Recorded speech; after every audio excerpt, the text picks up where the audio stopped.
Hello guys, ഇന്നത്തെ എൻ്റെ recipe മുട്ടത്തോരൻ. അതിന് ബ്രിക്കോളി എടുത്തിട്ടുണ്ട്, 3 മുട്ട, 4 പച്ചമുളക്, 1 കപ്പ് തേങ്ങ, 2 സവാള, 1 കഷ്ണം ഇഞ്ചി, കറിവേപ്പില.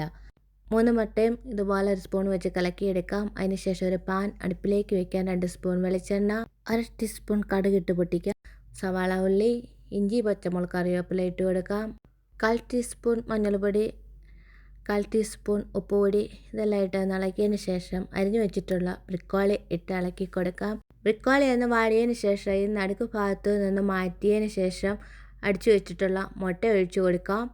അതിന് ശേഷം 1/4 ടീസ്പൂൺ ഉപ്പുപൊടി, 1/4 ടീസ്പൂണ് കുരുമുളക് പൊടിയും ഇട്ട് ഇളക്കി കൊടുക്കാം.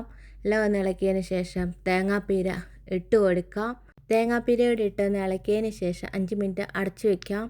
അത് കഴിഞ്ഞ് ഒന്ന് തുറന്ന് നോക്കാം. മുട്ടത്തോരൻ ഇവിടെ റെഡി. ബായ്.